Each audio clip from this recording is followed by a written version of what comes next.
Hello वाला विद्यार्थी मित्रों, आज प्रकरण 6 में आगळ तरफ वधीए। आज यांत्रिक ऊर्जाનું संरक्षण જોઈશું। જેવી રીતે આપણે વેગમાનનું સંરક્ષણ અગત્યનું છે ભૌતિક વિજ્ઞાનમાં, એવી જ રીતે યાંત્રિક ઊર્જાનું પણ ખૂબ જ મહત્ત્વ રહેલું છે। તો હવે આપણે સરળતા ખાતર અહીંયા પણ આપણે એક પરિમાણ માટે જ આપણે આ સિદ્ધાંતની ચર્ચા કરીશું।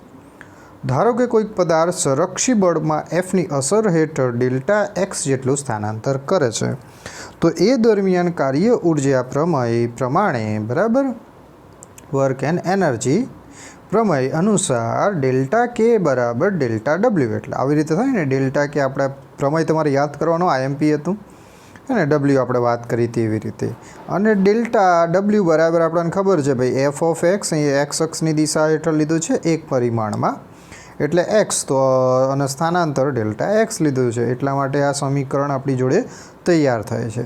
હવે તો આમ ડેલ્ટા કે બરાબર F of X into delta x થઈ ગયું। સંરક્ષી બળ અસર હેઠળ સ્થિતિ ઊર્જા વિધેય વી ઓફ એક્સને વ્યાખ્યાયિત અનુસાર આપણે આ પણ સૂત્ર જોયું બરાબર, વિરુદ્ધ દિશામાં હોય છે એટલે થઈ ગયું આ કાર્ય, અને એની વિરુદ્ધ દિશામાં સ્થિતિ ઊર્જા આપણને મળે છે બરાબર છે। વિરુદ્ધ દિશામાં કરેલું કાર્ય બળે એની વિરુદ્ધ દિશામાં કરેલા સ્થાનાંતરને આપણે શું કીધું હતું? સ્થિતિ ઊર્જા, અને સ્થિતિ ઊર્જા બરાબર માઇનસ ડેલ્ટા વી બરાબર છે। તો આ સૂત્ર થઈ ગયું minus delta V is equal to F of X into delta X પરથી પણ મળે છે બરાબર। આમ બી ગતિ ઊર્જા બરાબર સ્થિતિ ઊર્જા પણ લઈ શકાય। આમ ઉપરના સમીકરણોનો આપણે સરવાળો કરી દઈએ બરાબર છે, એટલે કે સમીકરણ નંબર આને 1 નંબર આપી દઈએ અને આને સમીકરણ નંબર 2 આપી દઈએ। સમીકરણ નંબર 1 અને 2નો આપણે સરવાળો કરી દઈએ। શું કીધું છે ભાઈ? સરવાળો કરવાની વાત કરી છે હે ને, એટલે કે ઋણ નિશાની આપણે અહીંયા અંદરની તરફ લીધી છે ડેલ્ટાની માટે। Delta K X plus delta V is equal to 0। હવે જે તફાવત છે એ બહાર લઈ લઈએ, તો ડેલ્ટા બ્રેકેટમાં K plus V is equal to 0। તો આ સમીકરણ નંબર અહીંયા 3 છે, તમે અહીંયા 6.10 લખેલું છે, તમે 3 પણ લખી શકો છો ઓકે, કારણ કે આને આપણે 1 આપીએ 2 આપીએ તો સમીકરણ 1 અને 2નો આપણે સરવાળો કરીએ છીએ। માઇનસ નિશાનીના બિયાલ માત્ર ઋણ દિશાને ધ્યાનમાં લીધેલી છે, એટલે અંદર લીધેલી છે, માટે કે પ્લસ ડેલ્ટા વી લખેલું છે, અને એના આધારે આપણે આ સમીકરણ નંબર 3 આવ્યા। હવે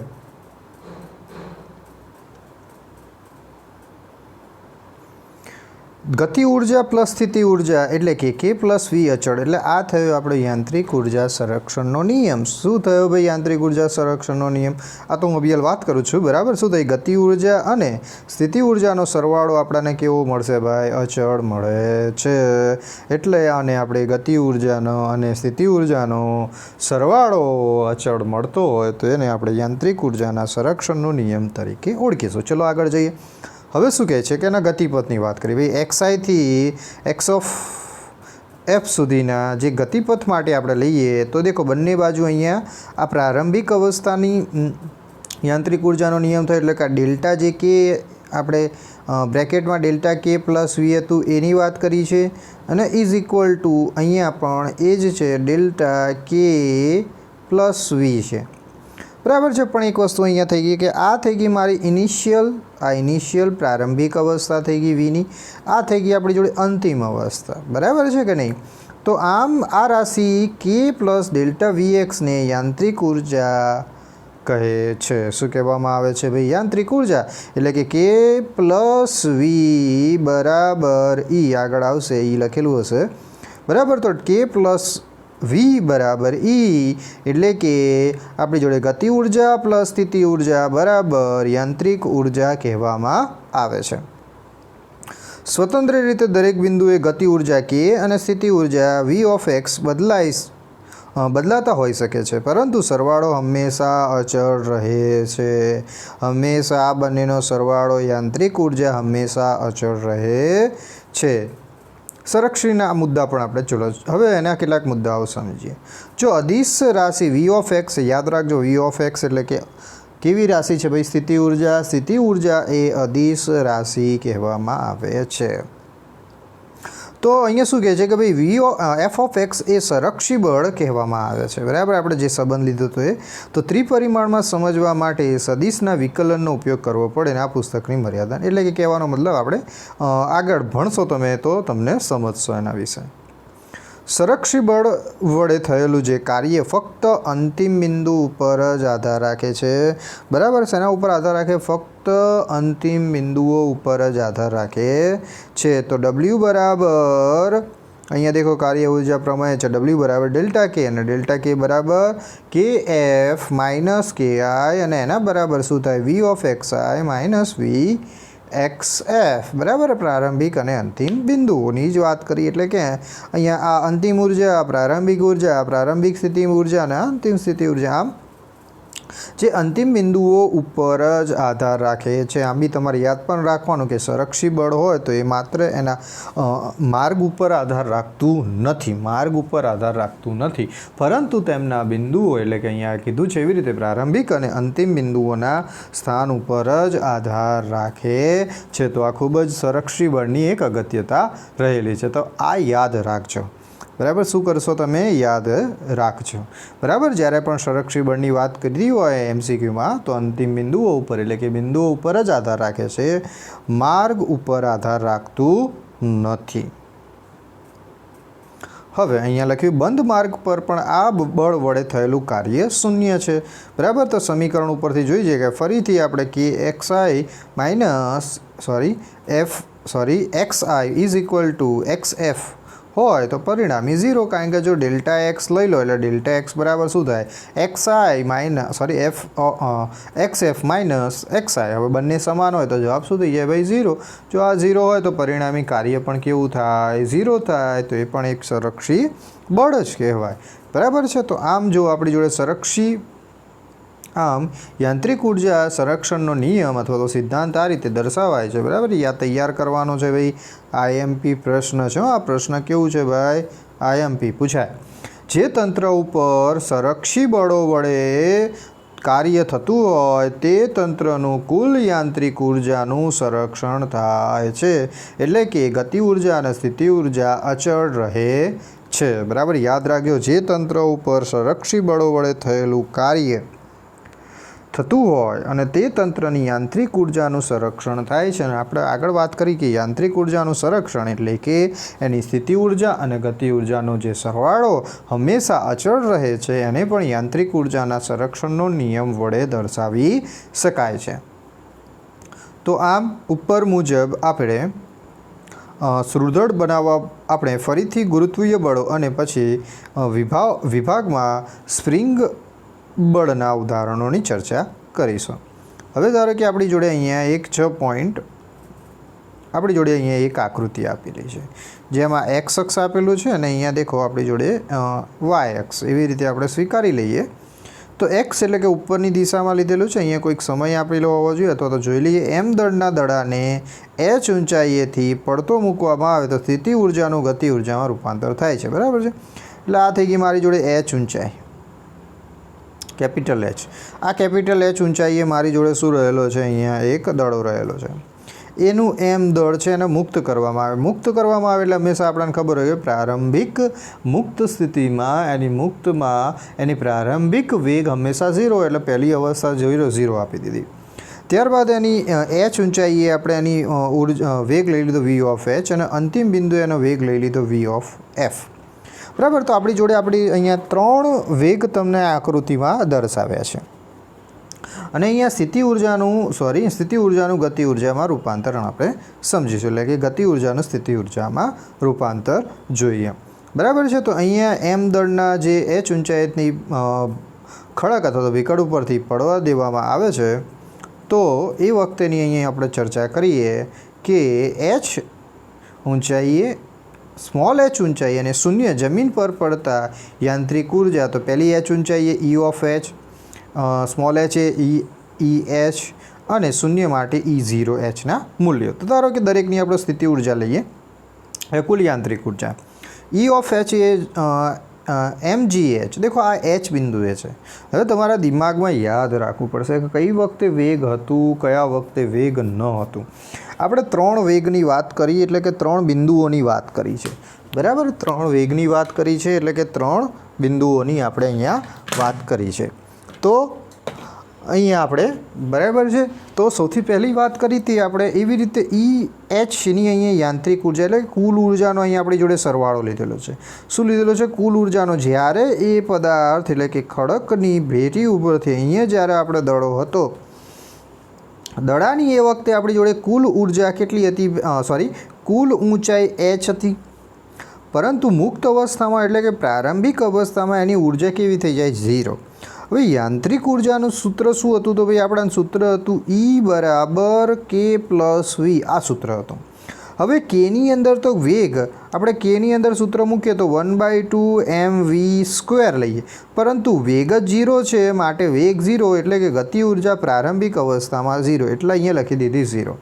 ત્યારબાદ V. હવે V ઓફ H આપણે લઈ લઈએ તો આપણને એ સૂત્ર પણ ખબર હશે. શું આવશે ભાઈ? mgh આવશે, બરાબર. આપણે ભણ્યા એવી રીતે. તો અહીંયા mgh હતું એટલા માટે અહીંયા એક જ બિંદુ લખેલી છે એટલે કે એક જ ઉર્જા લખેલી છે mgh. કેવી રીતે આવ્યું તો તમને યાદ હોવું જોઈએ. E બરાબર ગતિ ઉર્જા પ્લસ સ્થિતિ ઉર્જા. પ્રારંભમાં દડો જ્યારે છે અને મુક્ત અવસ્થામાં ઉર્જા વેગ 0 છે, માટે પહેલાંમાં ગતિ ઉર્જા 0 અને પ્લસ mgh આવેલ છે, બરાબર છે. તો આ યાદ રાખવું, બરાબર. આકૃતિ સાથે આપણે વાત કરી છે. હવે સ્મોલ h બિંદુએ વાત કરીએ તો સ્મોલ h બિંદુએ તમે જોયું કે જ્યારે દડો આટલી ઊંચાઈએ છે ત્યારે એનો વેગ હતો ને એ વેગ આપેલો હતો. એ વખતે વેગ કેટલો લીધો છે? V of h. એટલે જો આપણી જોડે આ એનર્જી E બરાબર તમારા સૂત્રો લખવા એટલે તમને ખબર પડે. અહીંયા પહેલાં સ્થિતિ ઉર્જા લખીએ એટલે V ઓફ સ્મોલ h અહીંયા લખજો, અને પ્લસ અહીંયા ગતિ ઉર્જા એટલે K ઓફ સ્મોલ h. તો V ઓફ Hનું સૂત્ર આપણને ખબર છે mg સ્મોલ h, બરાબર ને. આપણી જોડે V ઓફ H આપણે અહીંયા જે લખીએ છીએ એ શું થશે? mg સ્મોલ h, કારણ કે આપણે h ઊંચાઈની વાત કરી છે. અને ગતિ ઉર્જા વખતે વેગ હતો તો 1/2 kv²ની અંદર વેગની અંદર કિંમત શું મૂકી? V ઓફ H નો હોલ સ્ક્વેર, બરાબર. એટલે સ્ક્વેર થશે. તો આપણી આવી રીતે આ સમીકરણનું અહીંયા 1 અહીંયા A B એવી રીતે નામ આપી. તમે નામ આપવું હોય તો આપી દો, 1 2 3 જે રીતે આપવું હોય એવી રીતે આપી શકો. ત્યારબાદ હવે ત્રીજી વાત કરીએ.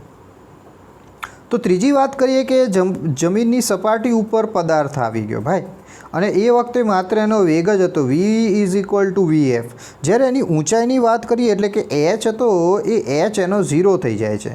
h શું થઈ ગઈ? ઊંચાઈ 0. હવે જો ઊંચાઈ 0 હોય તો VH ઓફ જવાબ શું આવશે? 0, બરાબર. અને ગતિ ઉર્જા અહીંયા આવશે કારણ કે kf થઈ જશે તો 1/2 m V ઓફ f નો હોલ સ્ક્વેર થશે. તો જુઓ અહીંયા 0 એટલે અહીંયા મારી જોડે સ્થિતિ ઉર્જા હતી એ 0 મળે છે, જ્યારે અહીંયા માત્ર ગતિ ઉર્જા મળે છે, બરાબર. ગ્રાઉન્ડમાં એટલે કે O લખ્યું છે અહીંયા 0 E0, બરાબર. અંતિમ અવસ્થા માટે E0 બરાબર 1/2 mvf² પ્લસ 0. 0 અહીંયા દર્શાવેલ નથી, પરંતુ આ તમારે લખવું જેથી તમને ખબર પડે. તો આ સમીકરણ નંબર 1, આ સમીકરણ નંબર 2, આ સમીકરણ નંબર 3 આપણે વિચારી શકીએ. હવે યાંત્રિક ઉર્જાના સંરક્ષણના નિયમ અનુસાર દેખો આ યાદ રાખજો. સમીકરણ E of H mg capital H EH = mg small h plus 1/2 mv² small h છે. E0 બરાબર 1/2 mvf નો સ્ક્વેર પ્લસ 0. હવે આપણે અહીંયા અચળ બળ એ સ્થાન ઉપર આધારિત f ઓફ x ને કિસ્સો વિચારે. હવે યાંત્રિક ઉર્જાના સંરક્ષણનો નિયમ શું કહે છે કે યાંત્રિક ઉર્જા પ્રારંભિક યાંત્રિક ઉર્જા અને અંતિમ યાંત્રિક ઉર્જા ભાઈ કેવી હોય છે? ભાઈ સમાન હોય છે. કેવી જોવા મળે છે? યાંત્રિક ઉર્જા અને પ્રારંભિક ઉર્જા એ સમાન જોવા મળે છે. તો અહીંયા આપણે પ્રારંભિક યાંત્રિક ઉર્જા બરાબર અંતિમ ઉર્જા હોવી જોઈએ. પ્રારંભિક યાંત્રિક ઉર્જા બરાબર અંતિમ યાંત્રિક ઉર્જા બરાબર હોવી જોઈએ. તો ચલો અહીંયા સૂત્ર મૂકી દીધું, અહીંયા મૂકી દીધું. દેખો તો અહીંયા શું મૂક્યું? તો પહેલી કિંમત હતી એ જે આપણે યાદ રાખવાની હતી એ તમારે યાદ રાખજો આના આધારે, એટલે તમને ખબર પડશે, બરાબર છે. તો હવે તમે જુઓ બંનેની કિંમત મૂકી દીધી, પ્રારંભિકની mgh સૂત્ર મૂકી દો, અહીંયા અંતિમની યાંત્રિક ઉર્જા મૂકી દીધી. હવે જે કેન્સલ થતા હોય ઉડાઈમાં જો એમ કેન્સલ થાય છે. શોધવો છે આપણે v ઓફ f, બરાબર. તો v ઓફ એફને સૂત્ર કરતાં બનાવે તો મારી જોડે જવાબ શું બન્યો ભાઈ? અંડરરૂટમાં 2g કેપિટલ H જેટલો જવાબ મળે છે. તો આમ મુક્ત પતન કરવા માટે બરાબર છે આપણે બીજી પણ આપણે આવી રીતે વેગનું સૂત્ર મેળવી શકાય, એવી રીતે બીજી પણ રીતે મેળવી શકાય કે જ્યારે સ્મોલ h તો capital H capital H is equal two E small h, બરાબર. એટલે કે એ વખતે પણ આપણે વેગનું સૂત્ર નીકાળવું હોય તો દેખો અહીંયા સ્મોલ h તમને સૂત્ર યાદ હશે તો થઈ જશે m પછી g capital H is equal two E of h. હવે h વખતે બંને મળ્યું હતું આપણને, બરાબર. 1/2 એટલે કે વેગ પણ હતો v ઓફ સ્મોલ h નો સ્ક્વેર અને પ્લસ અહીંયા શું હતું mg સ્મોલ h, હે ને. તો જો ત્રણેકમાં દળ સમાન છે એટલે દળ તો ભાઈ પહેલાંથી કેન્સલ થઈ ગયું. હવે અહીંયા વધીશું તો gh is equal to 1/2 vh square and plus gh. એક કામ કરીએ, આ પ્લસ છે અને આ સાઈડ લઈ લઈએ એટલે માઇનસ થઈ જશે. એટલે માઇનસ થઈ જાય એટલે જો આની અંદરથી g કોમન લઈ લીધો તો h minus capital H minus small h થઈ જશે. એટલે આવું થાત 1/2 vh square is equal two g capital H minus h. પણ આપણે તો vh શોધવાનો છે એટલે vhને અહીંયા સૂત્ર કરતાં બનાવી દીધા. એટલે 2 હતા આ સાઈડ ગયા એટલે જો અહીંયા આવી ગયા એટલે 2gh capital H minus small h bracket complete. તો આવી રીતે આ બિંદુએ પણ આપણે એનો ગતિ ઉર્જા એટલે કે વેગ શોધી શકીએ છીએ. તો આ સમીકરણ પણ તમે યાદ રાખી શકો છો, બરાબર. તો આવી રીતે સમજી શકાય.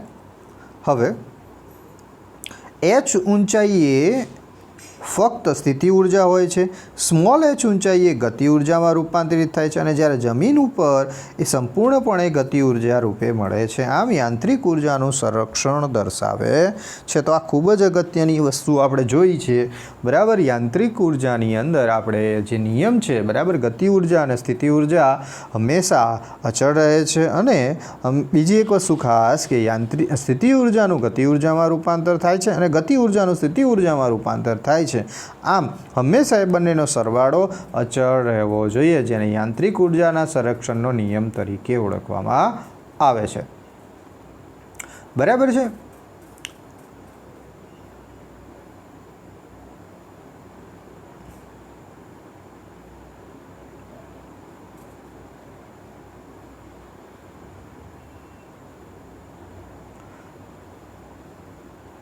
હવે દાખલો જોઈ લઈએ. 6.7 એટલે કે 7 m દળનો એક દડો L લંબાઈની દળ રહિત દોરી વડે લટકાવે છે. તેમના નિમ્નતમ બિંદુ A પાસે સમક્ષિતિજ દિશામાં v0 વેગથી ગતિ કરવામાં આવે છે, જેથી ઉધ્વ સમતલમાં અર્ધવર્તુળ માર્ગે જાય છે.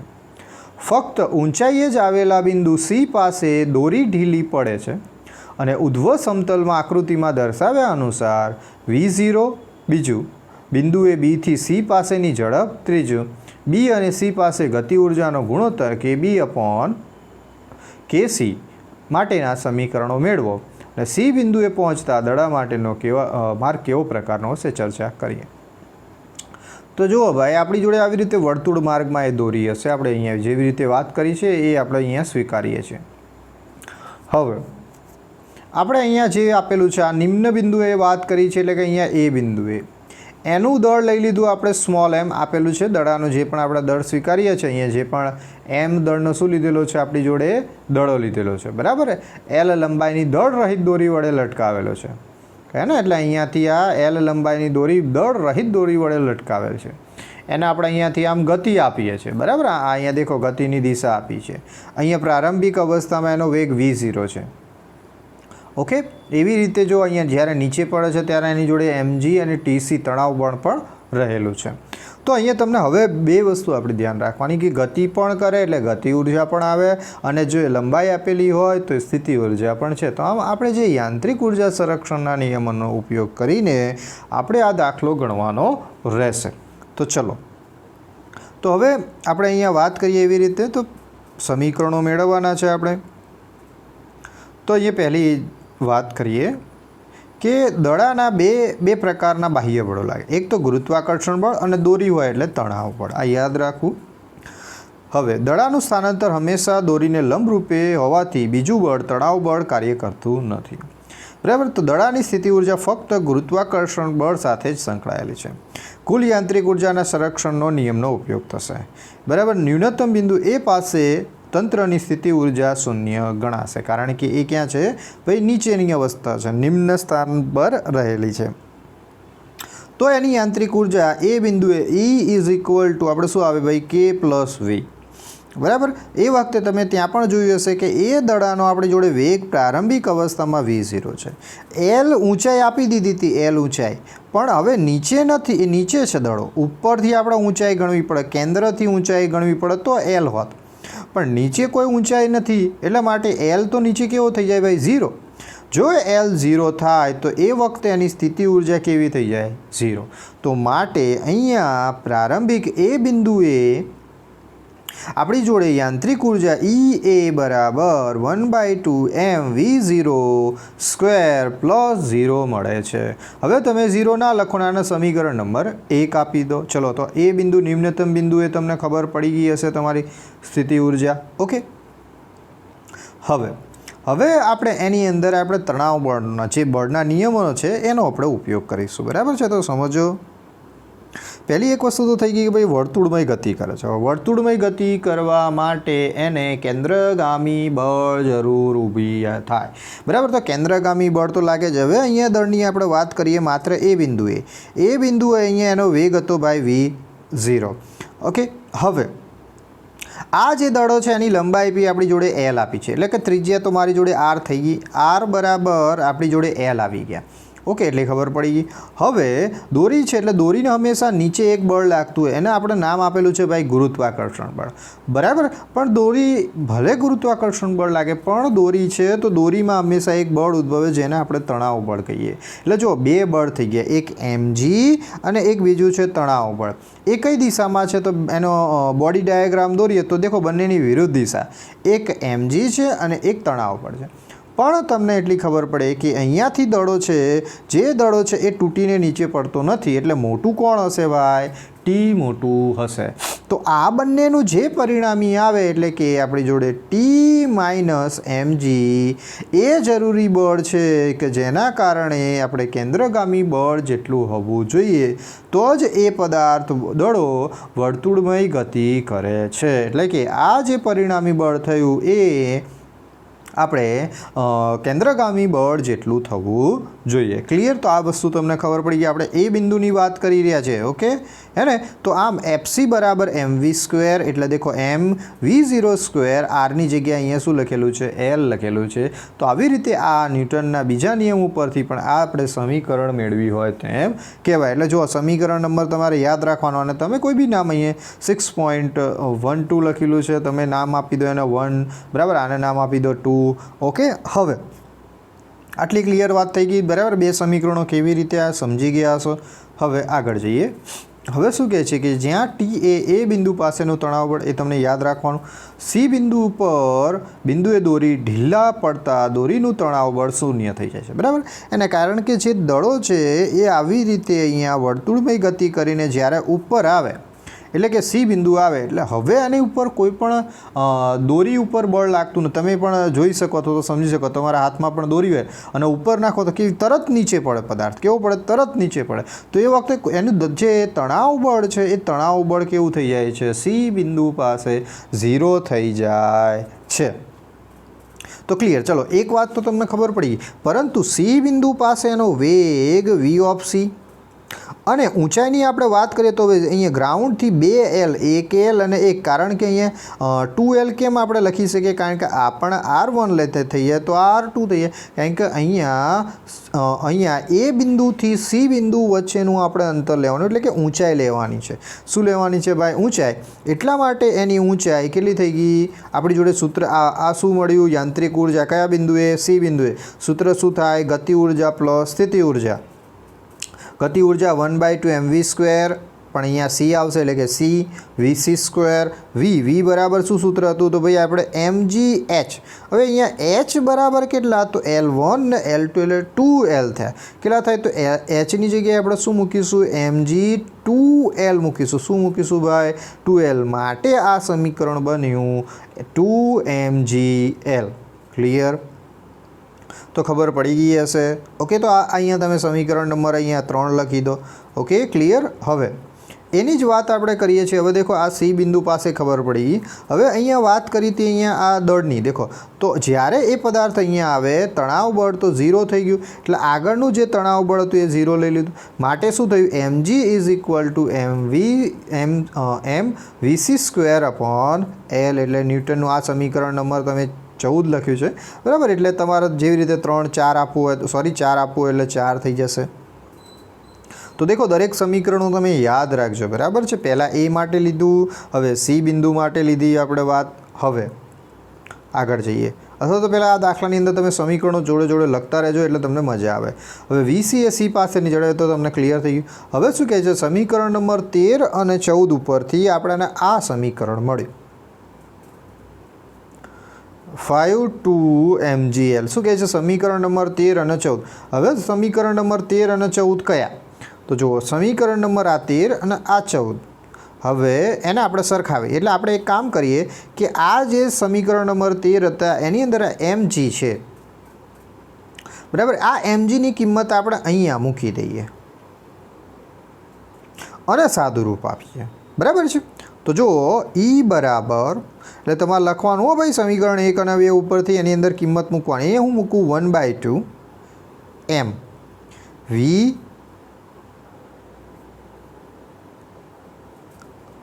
આપણે પણ જોઈએ છે MgLમાં. તો એક એ પણ કામ થાય કે ભાઈ MC સ્ક્વેરના સૂત્ર કરતાં બનાવીએ. 1 મિનિટ, એક કામ કરીએ MC સ્ક્વેરની અંદર આપણે કિંમત, કારણ કે અહીંયા L જોઈએ છે એટલે L હોવો જોઈએ. તો એક કામ કરીએ આ અહીંયા મારા જોડે MV અહીંયા C નથી જોઈતો એટલે MC square is equal two મારા જોડે સૂત્ર શું થાય MgL થાય. આટલી વાત ક્લિયર થઈ ગઈ. તો VCની અંદર હું કિંમત મૂકી દઉં છું MgL. બરાબર છે. હવે જોજો 1/2 VC MVC સ્ક્વેરની અંદર આપણે આ કિંમત મૂકી દઈએ MgL પ્લસ 2mgL. ચલો હવે તો સાદું રૂપ આવડી જાય ને તમને આપતા. તો સાદું રૂપ આપી દઈએ. અહીંયા 2 છે એટલે આની સાથે 2 ગુણાય એટલે 2 દુ 4 એટલે 1 mgL પ્લસ 4 mgL અને ભાગાકારમાં કેટલા થઈ ગયા 2. હવે જુઓ 2 ને 1 સોરી 1 ને 4 5 એટલે જો અહીંયા થઈ ગયા 5 MgL એટલે થઈ ગયા MgL. છેદમાં કેટલા હતા 2 એટલે છેદમાં થઈ ગયા 2 એટલે બરાબર. તો આવી રીતે તમે સમીકરણ તારવજો તો શું તમને સૂત્ર મળશે. તો આપણને આવી રીતે આ જવાબ મળ્યો E બરાબર 5/2 mgL. બરાબર, આ યાંત્રિક ઉર્જાનું સમીકરણ થયું.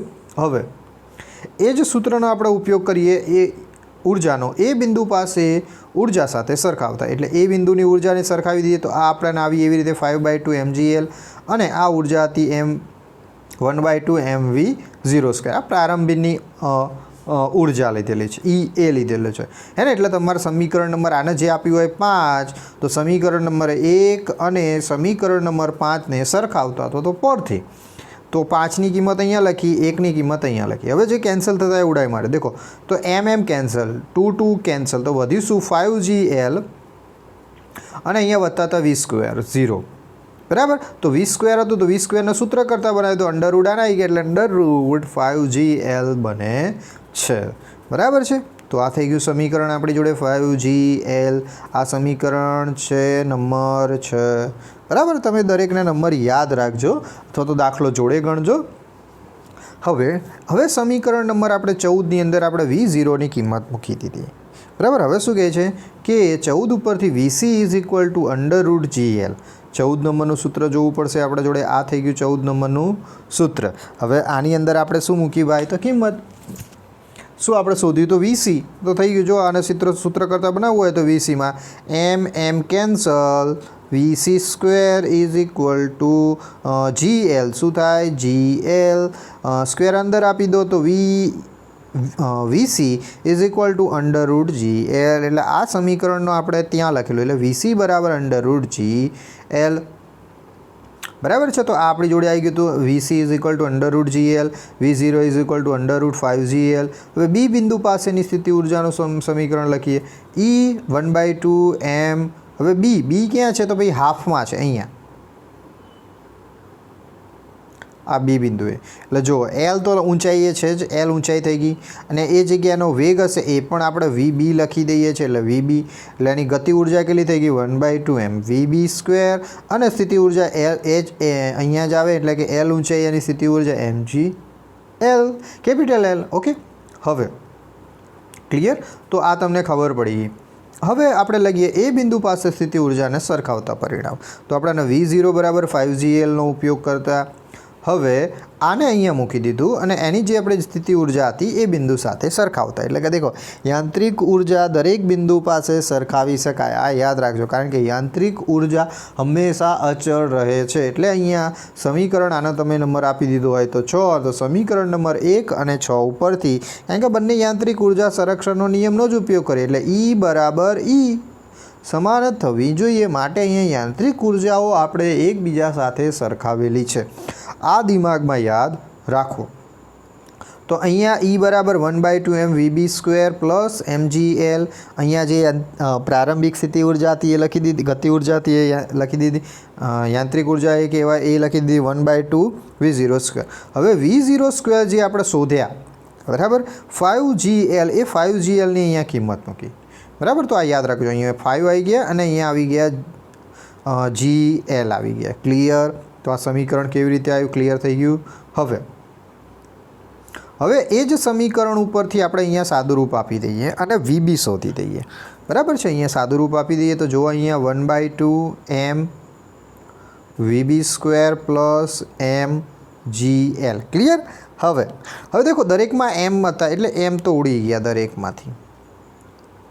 તો સૂત્ર શું બન્યું ભાઈ 1/2 VB² plus G is equal two 5/2 GL બનશે. VB આપણે શોધવાના હતા બરાબર છે. તો બીજા બધા તો આપણે શોધી દીધા. V0 તો V0² 1/2 હતા. તો આ G છે એ આ સાઈડ જાય બરાબર. અહીંયા 1/2 તો શું થાય 5/2 GL માઇનસ G થાય બરાબર. તો G કોમન નીકળે તો વધે શું ભાઈ 5/2 L માઇનસ 1 વધે.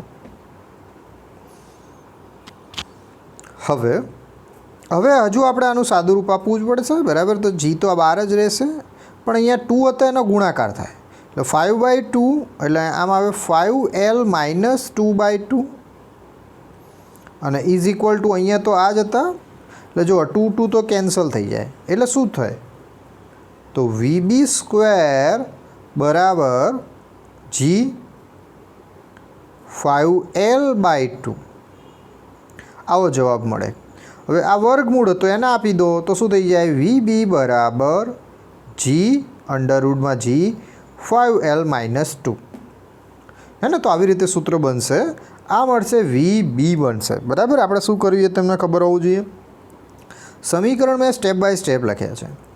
એમ દરેકમાંથી ઉડી જતા હતા ઉડી નાખ્યા. અહીંયા 1/2 આ VBનો જે સ્ક્વેર હતો એ લખી દો. અહીંયા વધીતું G એટલે આપણે લખી દીધા સોરી મારે GBL આવશે અહીંયા L રહી ગયો મારે તો આ L મૂકી દો જો. તો અહીંયા પણ L આવશે. એક મિનિટ ફરીથી આપણે સાદુરૂપ આપીએ 1/2m VB² plus mgL L રહી ગયો તો m કેન્સલ તો વધ્યું 1/2 VB² plus GL is equal two 5/2 and GL. હવે GL આ side 1/2 VB² 5/2 GL minus GL બરાબર. તો 5/2 -1 અને જે GL કોમન હતા એ GL. તો 2 અહીંયા જતા રહે એટલે કેટલા થઈ ગયા ભાઈ? તો 2 એટલે 5/2 એટલે 5 - 2/2 એટલે કે 3/2 GL. આવું સૂત્ર બને. તો 1/2 VB² is equal two 3/2 GL. 2 cancel એટલે શું થાય? તો VB² is equal two 3GL. અને જો ખાલી VB લખી દઈએ તો અંડરરૂટમાં 3GL બને. તો આપણી રીતે આપણને VB બરાબર √3GL મળે છે. બરાબર. તો અહીંયા સીધું સાદું રૂપ આપેલું હતું સૂત્ર, એટલે મેં તમને સમજાવ્યું કે VB is equal two √3GL. હવે બી અને સી બિંદુ પાસેની ગતિ ઉર્જાનું સમીકરણ ગુણોત્તર લઈ લો. તો આ VB is equal to 1/2 m VB², VC is equal to 1/2 m VC². હવે દરેકની કિંમત મૂકી દો. દેખો આ તો ઉડી જાય. હવે VB જે આવ્યા હોય એ કિંમત મૂકવાની. હવે VB આપણે જોડે 3GL આવ્યા હતા.